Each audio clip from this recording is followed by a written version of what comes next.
ഞങ്ങളും ക്രൂശിക്കപ്പെട്ട ക്രിസ്തുവിനെ പ്രസംഗിക്കുന്നു. ദൈവ തിരുനാമത്തിന് മഹത്വം ഉണ്ടാകട്ടെ. ഫിലിപ്പിയർക്കെഴുതിയ ലേഖനം 1-ാം അധ്യായം 20-ാം വാക്യം മുതൽ, അങ്ങനെ ഞാൻ ഒന്നിലും ലജ്ജിച്ചു പോകാതെ പൂർണ്ണ ധൈര്യം പൂണ്ട് ക്രിസ്തു എൻ്റെ ശരീരത്തിങ്കൽ ജീവനാലാകട്ടെ മരണത്താലാകട്ടെ എപ്പോഴും എന്ന പോലെ ഇപ്പോഴും മഹിമപ്പെടുകയുള്ളൂ എന്ന് പ്രതീക്ഷിക്കുകയും പ്രത്യാശിക്കുകയും ചെയ്യുന്നു. എനിക്ക് ജീവിക്കുന്നത് ക്രിസ്തുവും മരിക്കുന്നത് ലാഭവുമാകുന്നു. എന്നാൽ ജഡത്തിൽ ജീവിക്കുന്നതിനാൽ എൻ്റെ വേലയ്ക്ക് ഫലം വരുമെങ്കിൽ ഏത് തിരഞ്ഞെടുക്കേണ്ടു എന്ന് ഞാൻ അറിയുന്നില്ല. ഇവ രണ്ടിനാലും ഞാൻ ഞെരുങ്ങുന്നു. വിട്ടുപിരിഞ്ഞ് ക്രിസ്തുവിനോടുകൂടെ ഇരിപ്പാൻ എനിക്ക് കാംക്ഷയുണ്ട്, അത് അത്യുത്തമമല്ലോ.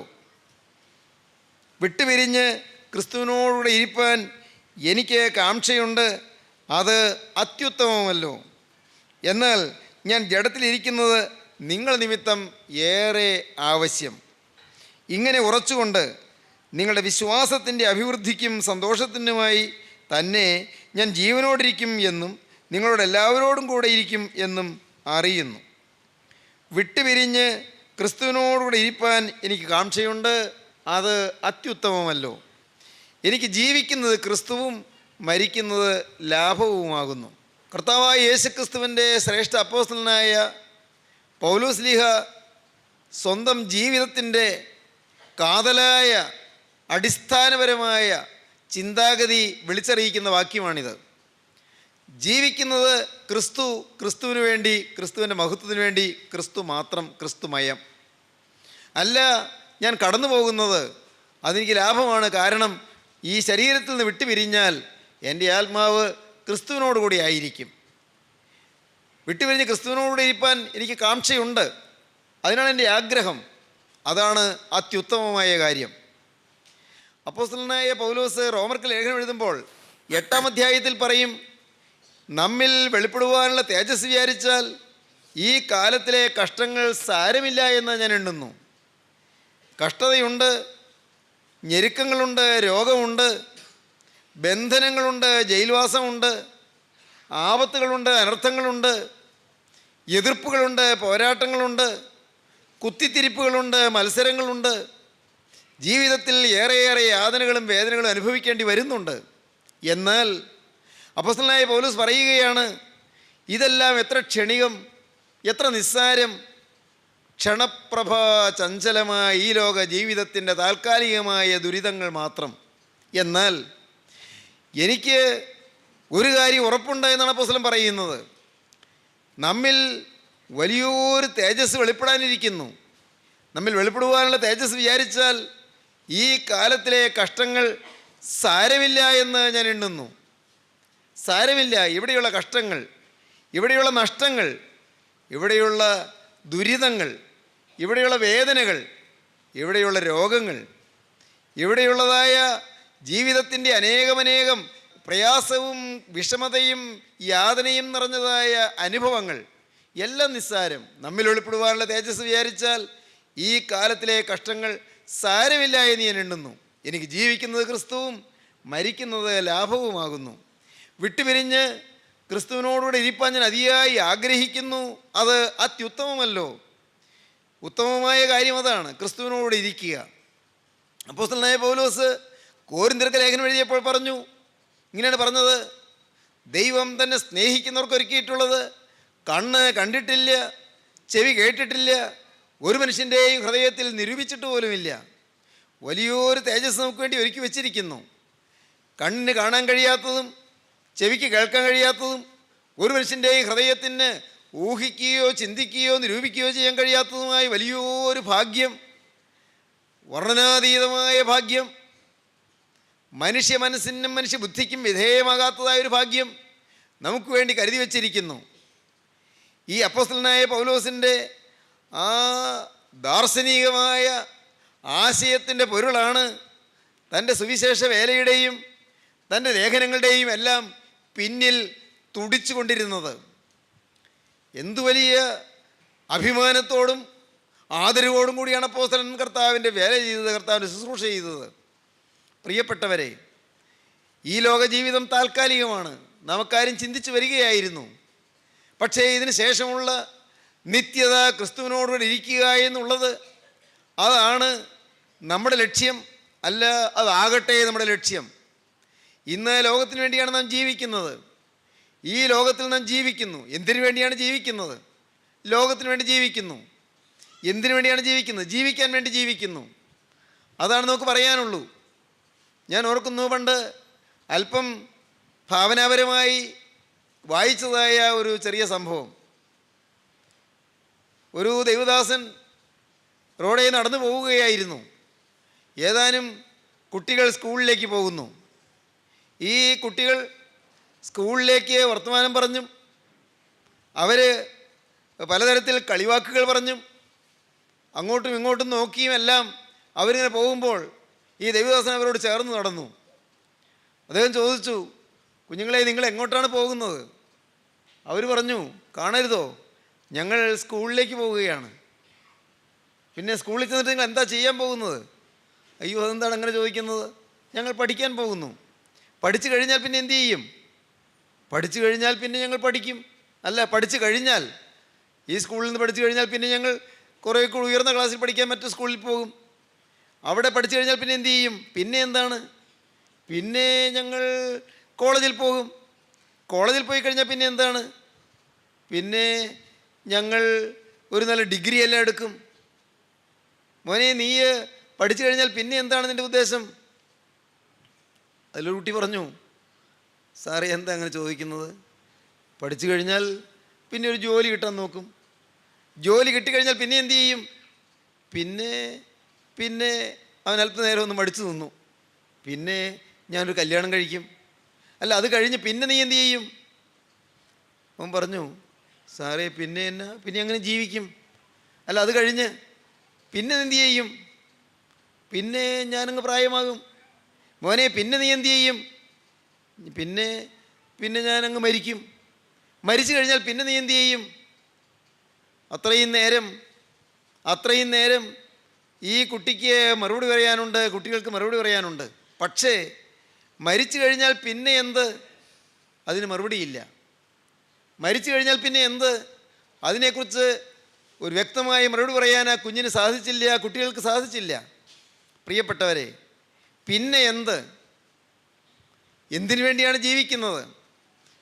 ജീവിക്കാൻ വേണ്ടി ജീവിക്കുന്നു. എന്തിനാണ് ജീവിക്കുന്നത്? ജീവിക്കാൻ വേണ്ടി. അതിനപ്പുറം അറിഞ്ഞുകൂടാ. മനുഷ്യ സമൂഹം അങ്ങനെയല്ലേ? ജീവിക്കാൻ വേണ്ടി. ഈ ഭൗതികമായ ജീവിതം, ഈ താൽക്കാലികമായ ജീവിതം, അതെങ്ങനെയും ജീവിച്ചങ്ങ് തീർക്കുക. അതിന് മാത്രമാണ്. അത് സുഖമായി ജീവിക്കണം, സന്തോഷമായി ജീവിക്കണം, സമാധാനമായി ജീവിക്കണം. നമുക്ക് ലക്ഷ്യമുണ്ട്, അതിൽ അപാകതയൊന്നുമില്ല. തീർച്ചയായും അങ്ങനെ തന്നെ വേണം. സമാധാനമായി തന്നെയാണ് നാം ജീവിക്കേണ്ടത്. സന്തോഷം ഉണ്ടായിരിക്കണം. ജീവിതത്തിലൊരു സംതൃപ്തിയും ജീവിതത്തിലൊരു സമാധാനവും തീർച്ചയായിട്ടും കൈവരിക്കണം. പക്ഷേ ഇതിനപ്പുറം എന്ത്? പലപ്പോഴും നാം ചിന്തിക്കാറില്ല. ദൈവത്തിൻ്റെ തിരുവചനം പറയുന്നു, ഇങ്ങനെയാണ് പറയുന്നത്. മത്തായിയുടെ സുവിശേഷം 25-ാം അധ്യായത്തിൻ്റെ ഒടുവിലത്തെ വാക്യം 46-ാം വാക്യം പറയും, ഇവർ നിത്യദണ്ഡനത്തിലേക്കും നീതിമാന്മാർ നിത്യജീവങ്കിലേക്കും പോകും. ഒരു ഭാഗം ആളുകൾ നിത്യജീവങ്കിലേക്ക് പോകും, വേറൊരു ഭാഗം ആളുകൾ നിത്യദണ്ഡനത്തിലേക്ക് പോകും. നിത്യജീവനിലേക്ക് പോകുന്ന ഒരു വിഭാഗം ആളുകളുണ്ട്, നിത്യദണ്ഡനത്തിലേക്ക് പോകുന്ന ഒരു ഭാഗം ആളുകളുണ്ട്. സ്നേഹിതരെ, നിങ്ങൾ കേട്ടിട്ടുണ്ടാകും, പക്ഷേ ചിന്തിച്ചിട്ടുണ്ടാകും, എന്താണ് ഈ നിത്യത? നിത്യദണ്ഡനം എന്ന് പറയുന്നു ഇറ്റേണൽ ടോർച്ചർ, നിത്യമായ ദണ്ഡനം, ഇറ്റേണൽ പണിഷ്മെൻറ്റ്, നിത്യമായ ശിക്ഷ. സ്നേഹവാനായ ദൈവം മനുഷ്യനെ അങ്ങനെ ശിക്ഷിക്കുമോ? സ്നേഹവാനായ ദൈവം ദൈവസ്നേഹമാകുന്നു തിരുവചനം പറയുന്നു. സ്നേഹവാനായ ദൈവം നിത്യമായ നരകം തരുമോ? അങ്ങനെ നിത്യമായ നരകം ഉണ്ടോ? വേദശാസ്ത്രജ്ഞന്മാർ പോലും ഇന്ന് അങ്ങനെയുള്ള ചില ഊരാക്കുരുക്കളിൽപ്പെട്ട് വലയുകയും തെറ്റായ ദുരുപദേശങ്ങൾ ഇന്ന് പ്രചരിപ്പിക്കുകയും ചെയ്യുന്നുണ്ട്. നിത്യനരകം ഇല്ല എന്ന് പറയുന്ന വേദശാസ്ത്രികളുണ്ട്, വേദ അധ്യാപകരുണ്ട്, വേദവിജ്ഞാനികളുണ്ട്. നിത്യനരകമെന്ന് ഒന്ന് ഇല്ല എന്ന് സ്വയം സംതൃപ്തിപ്പെട്ടുകൊണ്ട് ആ സംതൃപ്തിക്ക് മാറ്റുകൂട്ടാൻ അത് വിളിച്ചു പറയുന്നതായ അനേകം വേദ അധ്യാപകരുണ്ട്, വേദശാസ്ത്ര അധ്യാപകരുണ്ട്. പ്രിയപ്പെട്ടവരെ, എന്നാൽ യേശുക്രിസ്തു സ്വന്തം നാവ് കൊണ്ട് പറഞ്ഞത് എന്താണ്? യേശുക്രിസ്തു പറഞ്ഞത് എന്താണ്? ഇവർ നിത്യദണ്ഡനത്തിലേക്കും നീതിമാന്മാർ നിത്യജീവങ്കലേക്കും പോകും. നിത്യദണ്ഡനം എന്നുണ്ട്, നിത്യജീവൻ എന്നുള്ളതൊന്നുണ്ട്. ഇറ്റേണൽ ടോർച്ചർ, നിത്യമായ നരകം, എവർ ലാസ്റ്റിംഗ് ലൈഫ്, നിത്യമായ ജീവൻ. പ്രിയപ്പെട്ടവരെ, ഒരിക്കലും തീരാത്ത ജീവൻ, സ്വർഗീയ സമാധാനം, സ്വർഗീയ ശാന്തി, ഒരിക്കലും തീരാത്ത നിത്യ നരകം, നിത്യമായ ദണ്ഡനം, നിത്യമായ യാതന, അതിനെക്കുറിച്ചാണ് തിരുവചനത്തിൽ ആവർത്തിച്ച് പറയുന്നത്. കരച്ചിലും പല്ലുകടിയും ഉണ്ടാകുമെന്ന്. കരച്ചിലും പല്ലുകടിയും ഉണ്ടാകും. മത്തായിയുടെ സുവിശേഷം 25-ാം അധ്യായത്തിൽ തന്നെ നാം കാണും. 25-ാം അധ്യായം 23-ാം വാക്യം, നന്ന് നല്ലവനും വിശ്വസ്തനുമായ ദാസനെ, നീ അല്പത്തിൽ വിശ്വസ്തനായിരുന്നു, ഞാൻ നിന്നെ അധികത്തിന് വിചാരകനാക്കും, നിന്റെ യജമാനൻ്റെ സന്തോഷത്തിലേക്ക് പ്രവേശിക്കുക എന്ന് അവനോട് പറഞ്ഞു. എന്നാൽ വേറെ ദാസനോട് പറയുകയാണ്, 30-ാം വാക്യം, എന്നാൽ കൊള്ളരുതാത്ത ദാസനെ ഏറ്റവും പുറത്തുള്ള ഇരുട്ടിലേക്ക് തള്ളിക്കളവീൻ, അവിടെ കരച്ചിലും പല്ലുകടിയും ഉണ്ടാകും. യാതനയുടെ കരച്ചിൽ, നിരാശയുടെ പല്ലുകടി. യാതനയും നിരാശയുമായി, വേദനയും നിരാശയുമായി വലയുന്നു നിത്യനരകത്തിൻ്റെ ഭീകര ദണ്ഡനത്തിൽ. എന്നാൽ ഒരു ഭാഗം ആളുകൾ നല്ലവനും വിശ്വസ്തനുമായ ദാസനേ എന്നുള്ള വിളി കേൾക്കുന്നു. നീ അല്പത്തിൽ വിശ്വസ്തനായിരുന്നു, അധികത്തിന് ഞാൻ നിന്നെ വിചാരകനാക്കുമെന്നാണ് അവിടെ എമ്പുരാൻ പറയുന്നത്. സ്വർഗത്തിലെ നിത്യനായ യജമാനൻ കൽപ്പിക്കുന്നത് അങ്ങനെയാണ്. നീ അല്പത്തിൽ വിശ്വസ്തനായിരുന്നു, നിനക്ക് ലഭിച്ച ചെറുതിൽ നീ വിശ്വസ്തനായിരുന്നു, അതുകൊണ്ട് ഞാൻ നിന്നെ അധികത്തിന് വിചാരകനാക്കും. അല്പത്തിൽ വിശ്വസ്തനായിരുന്നു, നല്ലവനും വിശ്വസ്തനുമായ ദാസനെ, നീ അല്പത്തിൽ വിശ്വസ്തനായിരുന്നു, അധികത്തിന് ഞാൻ നിന്നെ വിചാരകനാക്കും. നല്ലവനും വിശ്വസ്തനുമായ ദാസൻ. എന്നാൽ മറ്റേ ദാസനെക്കുറിച്ച് പറയുന്നത് അങ്ങനെയല്ല, ദുഷ്ടനും അടിയനുമായ ദാസൻ എന്നാണ്. 25-ാം അധ്യായത്തിൽ തന്നെ നാം കാണും അവനെ ദൈവം വിളിക്കുന്നത്. 26-ാം വാക്യം, ദുഷ്ടനും അടിയനുമായ ദാസനെ, കൊള്ളരുതാത്ത ദാസൻ എന്ന് വിളിക്കുന്നുണ്ട് 30-ാം വാക്യത്തിൽ.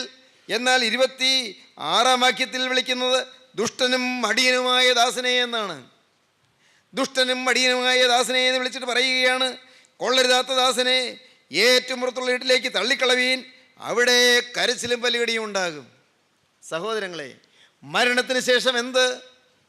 മനുഷ്യൻ മരിച്ചാൽ എവിടെ? സ്ഥായിയായ ചോദ്യത്തിൻ്റെ മറുപടി തിരുവചനത്തിൻ്റെ താളുകളിൽ നമുക്ക് കാണാൻ സാധിക്കുന്നു. ഒന്നുകിൽ നിത്യജീവനിൽ, അല്ലെങ്കിൽ നിത്യ നരകത്തിൽ, ഒന്നുകിൽ നിത്യ സ്വർഗത്തിൽ, അല്ലെങ്കിൽ നിത്യ യാതനയിൽ, ഒന്നുകിൽ നിത്യ സന്തോഷത്തിൽ, അല്ലെങ്കിൽ നിത്യ ദുരിതത്തിൽ. പ്രിയപ്പെട്ടവരെ, ഇതിനെക്കുറിച്ച് ദാനിയേൽ പ്രവാചകൻ പറയും. ദാനിയേൽ പ്രവാചകൻ്റെ പുസ്തകം 12-ാം അധ്യായം 2-ാം വാക്യം വായിക്കുമ്പോൾ അവിടെ നാം കാണുന്നുണ്ട്, നിലത്തിലെ പൊടിയിൽ നിദ്ര കൊള്ളുന്നവരിൽ ചിലരെ നിത്യജീവനായി ഉയർത്തെഴുന്നേൽക്കും, ചിലര് നിത്യ ലജ്ജയ്ക്കും നിത്യ നിന്ദയ്ക്കുമായി ഉയർത്തെഴുന്നേൽക്കും. ദാനിയേൽ 12:2, നിലത്തിലെ പൊടിയിൽ നിദ്ര കൊള്ളുന്നവരിൽ പലരും, ചിലർ നിത്യജീവനായും ചിലർ നിത്യ ലജ്ജയ്ക്കും നിത്യ നിന്ദയ്ക്കുമായും ഉണരും. നിലത്തിലെ പൊടിയിൽ നിദ്ര കൊള്ളുന്നവരിൽ പലരും, ചിലർ നിത്യജീവനായി ഉണരും, ചിലർ ലജ്ജയ്ക്കും നിത്യ നിന്ദയ്ക്കുമായും ഉണരും. പ്രിയപ്പെട്ടവരെ, മനുഷ്യൻ ഈ ഭൂമിയിൽ നിന്ന് മാറ്റപ്പെടും. ഈ ഭൂമിയിൽ നിന്ന് മാറ്റപ്പെടും, നിലത്തിലെ പൊടിയിൽ നിദ്ര കൊള്ളും, മണ്ണിൽ മറയും. മൺമറഞ്ഞു പോകുന്ന മനുഷ്യൻ ഒരു നാൾ ഉയർത്തെഴുന്നേൽക്കും. ഒരു നാൾ അവൻ ഉണരും, അവൻ ഉയർത്തെഴുന്നേൽക്കും. നിലത്തിലെ പൊടിയിൽ നിദ്ര കൊള്ളുന്നവരിൽ പലരും, ചിലർ നിത്യജീവനായി ഉണരും, ചിലർ ലജ്ജയ്ക്കും നിത്യ നിന്ദയ്ക്കുമായും ഉണരും. ലജ്ജാവിവശരായി അവർ നിൽക്കും. ഇതിനെക്കുറിച്ച് ലൂക്കോസിൻ്റെ സുവിശേഷം 13-ാം അധ്യായത്തിൽ നമ്മുടെ കരുണയുള്ള കർത്താവ് തന്നെ നേരിട്ട് പറഞ്ഞു. ലൂക്കോസിൻ്റെ സുവിശേഷം 13-ാം അധ്യായത്തിൻ്റെ 27-ാം വാക്യം, അവനോ നിങ്ങൾ എവിടെ നിന്ന് എന്ന് ഞാൻ അറിയുന്നില്ല എന്ന് ഞാൻ നിങ്ങളോട് പറയുന്നു, അനീതി പ്രവർത്തിക്കുന്ന ഏവരുമായുള്ളവരെ എന്നെ വിട്ടുപോകുവീൻ എന്ന് പറയും. അവിടെ അബ്രഹാമും ഇസ്ഹാക്കും യാക്കോവും സകല പ്രവാചകന്മാരും ദൈവരാജ്യത്തിൽ ഇരിക്കുന്നതും നിങ്ങളെ പുറത്ത് തള്ളിക്കളഞ്ഞത് നിങ്ങൾ കാണുമ്പോൾ കരച്ചിലും പല്ലുകടിയും ഉണ്ടാകും. നിത്യനിന്ന കരച്ചിലും പല്ലുകടിയും ഉണ്ടാകും. നിരാശയും ദുഃഖത്തിൻ്റെ വിലാപവും ഉണ്ടാകും. അയ്യോ, ഞാൻ എന്നേക്കുമായി ഉപേക്ഷിക്കപ്പെട്ടല്ലോ എന്നുള്ള ആ നിരാശയിലും സങ്കടഭാരത്തിലും യാതനയിലും ഏറ്റവും ഭയങ്കരമായ വേദനയിലും പൊരിഞ്ഞുകൊണ്ട് അവരെ കാണും. അവിടെ അബ്രഹാമും ഇസ്ഹാക്കും യാക്കോവും സകല പ്രവാചകന്മാരും ദൈവരാജ്യത്തിൽ ഇരിക്കുന്നതും അബ്രഹാമും ഇസ്ഹാക്കും യാക്കോവും സകല പ്രവാചകന്മാരും ദൈവരാജ്യത്തിൽ ഇരിക്കുന്നതും നിങ്ങളെ പുറത്ത് തള്ളിക്കളഞ്ഞത് നിങ്ങൾ കാണുമ്പോൾ കരച്ചിലും പല്ലുകടിയും ഉണ്ടാകും. തുടർന്ന് പറയുന്നു, കിഴക്ക് നിന്നും പടിഞ്ഞാറ് നിന്നും തെക്ക് നിന്നും വടക്ക് നിന്നും അനേകർ വന്ന് ദൈവരാജ്യത്തിൽ പന്തിയിലിരിക്കും. മുമ്പന്മാരായിത്തീരുന്ന പിമ്പന്മാരുണ്ട്, പിമ്പന്മാരായിത്തീരുന്ന മുമ്പന്മാരുമുണ്ട്. പിമ്പന്മാരായിരുന്നു, പിറകിലായിരുന്നു. പക്ഷേ ദൈവകൃപയാൽ മാനസാന്തരപ്പെട്ട് ക്രിസ്തുവിൻ്റെ തിരുരക്തത്താൽ വീണ്ടെടുക്കപ്പെട്ട് ക്രിസ്തുവിൻ്റെ രക്ഷണ്യ യാഗത്തിൽ വിശ്വസിച്ച് ക്രിസ്തുവിൻ്റെ ക്രൂസിലെ പരമവലിയിൽ വിശ്വസിച്ച് ആശ്രയിച്ച് ക്രിസ്തുവിനായി ജീവിതം സമർപ്പിച്ച് വേർതിരിച്ച് മുന്നോട്ട് വരുന്നവർ അവർ സ്വർഗരാജ്യത്തിൽ പന്തിയിലിരിക്കും, സ്വർഗീയ വിരുന്നിൽ പങ്കാളികളാകും. എന്നാൽ മറ്റൊരു ഭാഗം ആളുകൾ അവരെ കരച്ചിലും പല്ലുകടിയുമായി തീരാത്ത യാതനയിൽ ഒടുങ്ങാത്ത വേദനയിൽ പുകഞ്ഞ് പൊരിഞ്ഞ് വലഞ്ഞുകൊണ്ടിരിക്കും. അതിനെക്കുറിച്ച് അവിടെ കർത്താവ് പറയുന്നത് എന്താണ്? 13-ാം അധ്യായം 22-ാം വാക്യം മുതൽ വായിക്കുമ്പോൾ കാണാം, അവൻ പട്ടണം തോറും ഗ്രാമം തോറും സഞ്ചരിച്ചു, യെരൂശലേമിലേക്ക് യാത്ര ചെയ്തു. യേശുക്രിസ്തു പട്ടണം തോറും ഗ്രാമം തോറും സഞ്ചരിക്കുകയായിരുന്നു, യെരൂശലേമിലേക്ക് യാത്ര ചെയ്യുകയായിരുന്നു. അപ്പോൾ ഒരുത്തൻ അവനോട്, കർത്താവേ, രക്ഷിക്കപ്പെടുന്നവർ ചുരുക്കമോ എന്ന് ചോദിച്ചു. അവനോട് യേശു പറഞ്ഞു, ഇടുക്കുവാതിലൂടെ കടപ്പാൻ പോരാടുവീൻ, പലരും കടപ്പാൻ നോക്കും, കഴിയുകയില്ലതാനും. എന്താണ് പറഞ്ഞത്? ഒരാൾ വന്ന് ചോദിച്ചു, കർത്താവേ, ഞങ്ങളുടെ യഹൂദ മതത്തിലെ പുരോഹിതന്മാരും യെരൂശലേം ദേവാലയത്തിലെ മഹാപുരോഹിതന്മാരും മറ്റും പറഞ്ഞ് ഞങ്ങൾ മനസ്സിലാക്കിയിട്ടുള്ളത് ഈ യാഗം കഴിച്ചാൽ മതി രക്ഷപ്പെടാമെന്നാണ്. ഞങ്ങൾ മനസ്സിലാക്കിയിട്ടുള്ളത് പള്ളിയിലേക്ക് വഴിപാട് കൊടുത്താൽ മതി രക്ഷപ്പെടാമെന്നാണ്.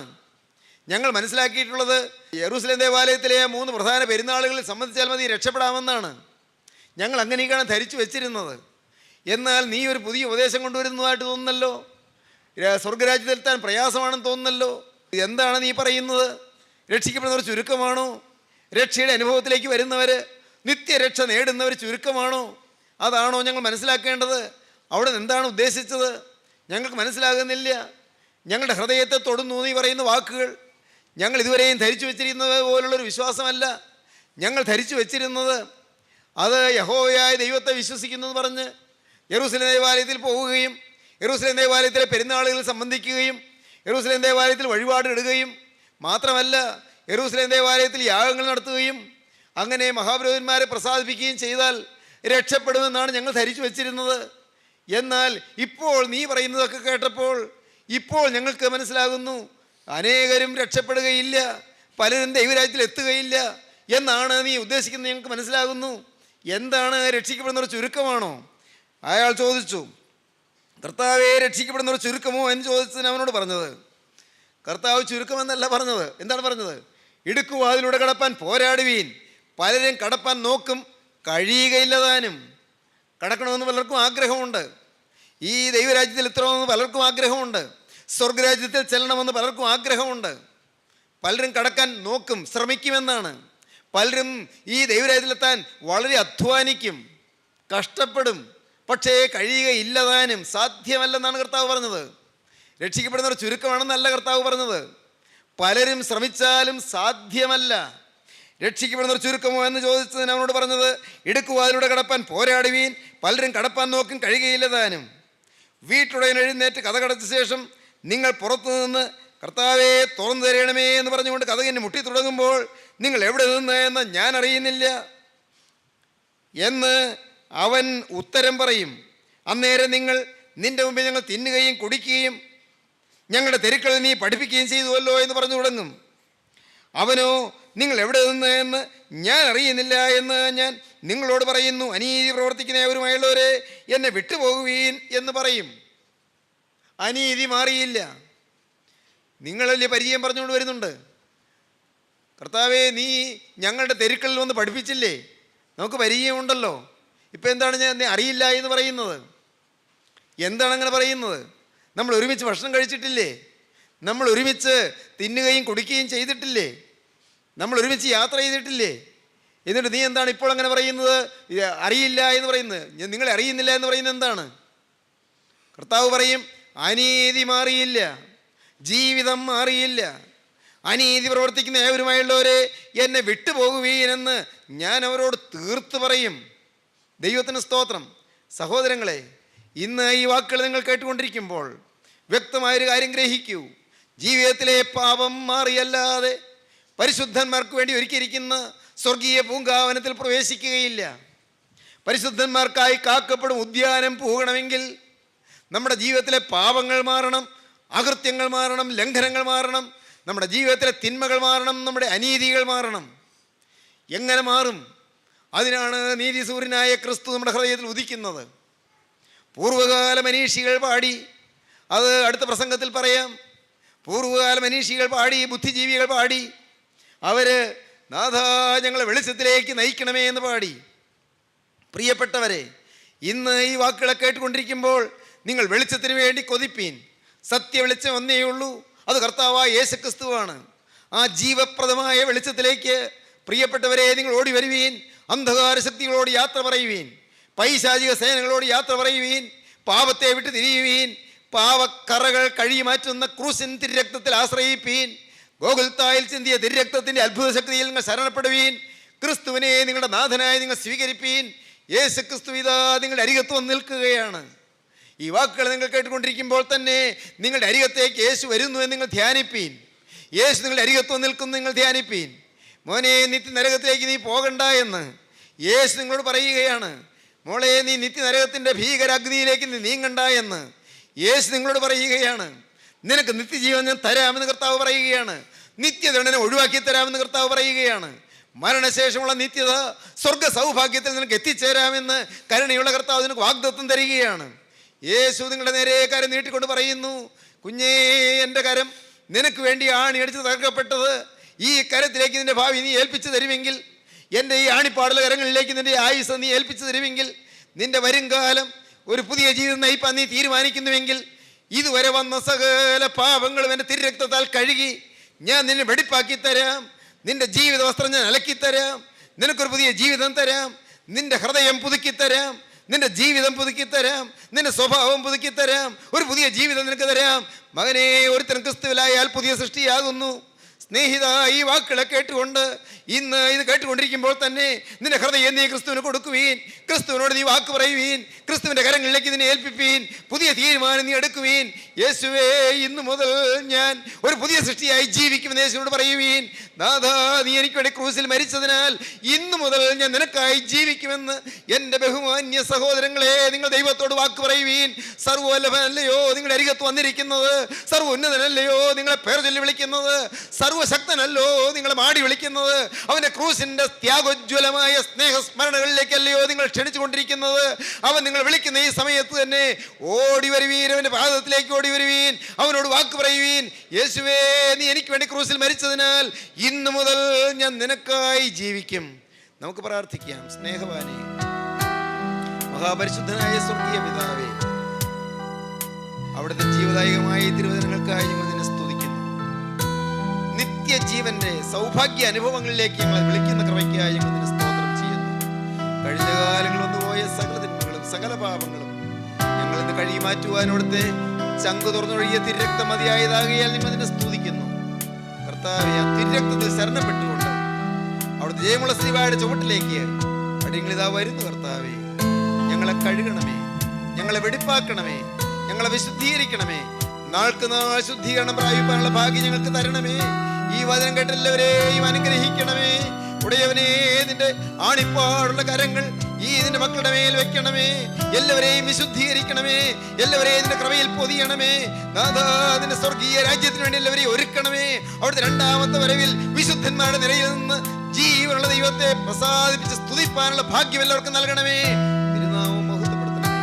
യേശുക്രിസ്തുവിന്റെ പരിശുദ്ധമായ നാമത്തിൽ തന്നെ.